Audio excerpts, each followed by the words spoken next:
welcome to Scrolling with Ceazor. Today is July 13th, 2026. It's Monday for me, Monday for most people, and so forth. So, taking a look at the charts, we are red today, about 2%. It doesn't look terrible. We didn't go back. We're not like dumping like crazy, but, retracing a little bit, pulling in some trading fees and so forth. Hype is a little bit more volatile, but it's still looking okay, I think. How's Sonic doing? Where's my Sonic? Yeah, Sonic is green today, which is pretty wild. But so everything's kind of doing okay, I guess. Kind of just have to wait out the market and see what happens, what Trump does. Gold dumped pretty significantly. Yeah, what is gold down from all-time high, which is pretty crazy.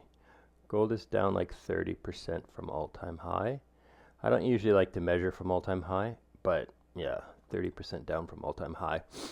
Let's get into the tweets today. I've got quite a few for you today. As always, I'm going to try to keep it short and sweet, so I've kind of stopped myself before I found a whole bunch of stuff. But let's get into it. Okay, so the first tweet here is 72 hours since B20 went live on Base. So B20 is a new token standard on Base. So it's like, if you can think of it like ERC20 tokens on Base. So basically, it's a token factory where it's a standard, so tokens all will be the same. You don't need to audit your token. Then you can use this as a standard.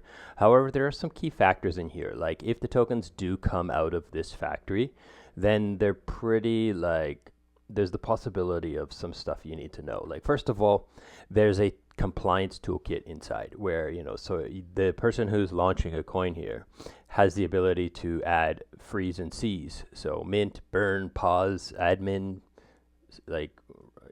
block, blacklists, all kinds of stuff like that, right? So you can't really think of it like an ERC20 token where, there's nothing, like where it's completely permissionless and all of the stuff is like that. So there's that. There is the possibility of these things called like memos on transfers, mints and burns. So you can add like a memo so that when that burn or transfer function happens, there could be some sort of note on what's going on here. It's integrated with permit. So like there's the permit like approval system there. What else do we have? So there's like, you can choose between decimal places. So 6 decimal places for stable coins or 18 decimal places for other coins. I'm not exactly sure why some stable coins have landed on 6 decimal places like USDC, USDT. I think it's more of just a coincidence. Like USDT was kind of just the first one to do it, and they just chose 6. And then USDC is like, oh, well, there's 6, so it would be 6 too. And then other stable coins after that are just going to do it because they did it. Like it doesn't make quite sense to me. I think you should just put them all 18 decimal places. Like, of course, you don't need 18 decimal places on a stable coin, but it makes for easier coding. Then you don't need to change decimal places depending on which token you are accepting into your code, right? So I don't know. So that's live. So it says here, 72 hour, 8,000 tokens created. There are lots of degens just creating codes, probably making LPs on like Uniswap, trying to get pumps and stuff like that, like just meme coins and shit coins and pointless coins and stuff like that. But I do see that this as a valuable thing and a value endeavor. I'm not sure I completely agree with everything that they decided to add to it, but giving a standardized B20 factory is pretty useful. Okay. On the other hand, contrast that with Liquidity, bold stablecoin, which is like only ever backed by ETH, but they have none of that stuff, none of that freeze and seize, burn, mint. They can't do any admin stuff whatsoever. The only way to create more bold is to mint it backed by ETH. So, yeah, it's always worth $1, always directly redeemable. Anyone can redeem. You don't have to have a CDP. You don't have to be the minter in order to redeem. You can redeem other people's mints because they sold you the coins. So if they sold you the stable coins, then guess what? You can now use them to redeem for their collateral. Of course, $1 for $1 of collateral. Okay, moving on. So here we have Token Bryce doing a talk on DeFi Scan. I haven't listened to this whole thing because it's like 20 minutes and it's still it's still the AM. I'm just searching for news. So I'm going to look through this, but there are some key things in here that he kind of talks about that kind of caught me as a teaser and makes me want to listen to it. So first of all, most DeFi protocols aren't really decentralized, but they have a strong incentive to claim that they are. Now, DAOs are just three friends in a group chat, oracles that can kill a protocol that when they fail, front ends that vanish when there's an AWS outage. Yeah, so DeFi Scan is just basically talking about this DeFi Scan thing he built with his friends, and they just basically allow you to kind of see what is actually something that is decentralized instead of, like just someone just saying we are DeFi but not actually DeFi. Moving on, so DB Crypto says this is pretty significant, and I think we should share this more and more and more. So I'm going to say it. I'm going to repeat just a few sentences, and then you can kind of read through all of this, like all of the FUD at the bottom. Okay, so he's like 9 anonymous wallets cast half of every disputed Polymarket vote. So there's just 9 guys who have control over any dispute on Polymarket. So they cast half. I don't know if it's exactly half. Maybe it's 51, and that's even worse. Maybe it's 49, which is not as bad. But there's just like 9 guys who basically control the entire thing based on that. So every single market. So you can kind of, for the last 3 years, they've been in power too. So you can read through this and find out what's going on here and so forth. But yeah. So this is kind of interesting. It's kind of outside of crypto, but this guy's obviously using his crypto brain. I'm going to follow him just for the hell of it. He's obviously using his crypto brain to kind of think about dating and women. And he's like talking about how like women are like call options and, you got to buy them when they're at their peak. And as they're going down, they're just the theta. Let me read what it says. The sweet spot of the market is to buy calls with a 21-year-old strike and sell calls at 25-year-old strike. So between 21 and 25, right? Otherwise, theta eats up your portfolio, and you make a profit when you secure kids in marriage. Dating women over 25 seriously is playing with fire. Mathematically, you're bound to lose. So I don't like the thing that I think this is good for is that like if this is like went viral and everyone started believing it, then it would encourage women to stop doing the whole like body count thing and having fun when they're in their 20s and just like messing around and be a little bit more conservative and that kind of style. Now I'm not sure if that's the right thing to do. It's definitely not the right thing to do for all women, but I think a lot of women should kind of think in this kind of terms. Anyways, I don't know. You read through this, you decide what you want to do. It's kind of crypto adjacent because, it was just interesting. Moving on. So Pharaohs, these guys, Alexander Pro DeFi, what they did somehow is they took the data from Pharaohs and they built a dashboard that just looks at curve finance pools and kind of does like a side-by-side safety and APY type thing. So if I try to open this up, and I guess I can, yeah. So here I've got it opened up, so you can kind of, it's very simple. It's just basically like MUSD versus FXUSD on top yields. It doesn't say what it's on, but it's got to be on Curve, right? Maybe it's in Convex or Stake. I don't know. No, it doesn't say here, but it's got a B rating, right? B minus 49%. So you can kind of like look at this and it can get a better taste. Now, of course, I do think you still want to dig a little bit deeper, but at least right off the bat, you can filter out the shit, right? Which is fantastic.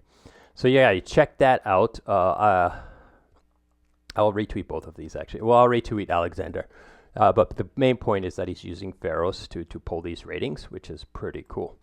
Okay, I already talked about that. Next one. Here we have Rectomedes dropped this long article here, and in Rectimedes style. It's quite long, but basically it's just talking. It's a leads up to the idea of what is FX100. So FX100 is a perp dex built by protocol FX protocol, and it goes up to 100x leverage, and has a few cool things. So the first cool thing is that like it allows you to, you cannot be, it's impossible to be liquidated in the first 15 minutes. Now that doesn't mean you're going to be profitable, but at least you won't get wicked out in that first little bit of time. So it is encouraging a longer term trade, because in that first 15 minutes, your price and your liquidation price are very close. So if you're wrong, then you're still going to get liquidated after 15 minutes probably. But if you're right, generally after like in a 15-minute window, then you can go super long, super like leveraged up. Because if you like say you bet long, and it's not going to go like instantly within the next couple seconds, long. It's possible that it can go down, up, and bounce around a little bit, and then start going long in after 15 minutes. That's the idea of it, right? So it's pretty cool. You can check it out. It's again, 100x, super dangerous, and he parallels it with playing with fire. Like fire is a tool, but like fire is also pretty dangerous, right? So yeah, so you can check it out. It's a cool article. Okay, so Gabriel Sapiro Lex note here. I think I got two of him today. Yeah, I do. I got two tweets from him today. So let me read what he says. This is a real problem in my opinion. This is why we hear people, especially VC types, say just hide all the crypto completely. People should not know that they're using crypto. But if they don't know that they're using it, this is Gabriel's words again. If they don't know that they're using it, where's the self-sovereignty benefit, which is the main benefit of crypto, right? Now he's retweeting against somebody who's like, these AI meeting people look down on crypto and crypto looks bad. And I think it has a lot to do with the extraction as well as hacks, right? So I'll give them that. So hacks and meme coins pretty much have really painted crypto as a dangerous, terrible place. And a lot of people are just like, we've burned everybody already, so let's just hide it. And I kind of disagree with hiding it. But anyhow, there's that. What do you think? So here we have Victor, and 0x not going to make it. So Victor is like, the main reason DeFi Summer was fundamentally different than meme coins is because DeFi Summer was people already in crypto messing around with fake farming projects, while Meme Coin Summer is entirely about fleecing new crypto entrants. I agree with this completely. There's more to it though, and Xerox not going to make it, adds more. He's like, I think it's also pretty different because in many cases it wasn't about trying to come up. It was about trying to come up with new financial primitives versus raw PvP.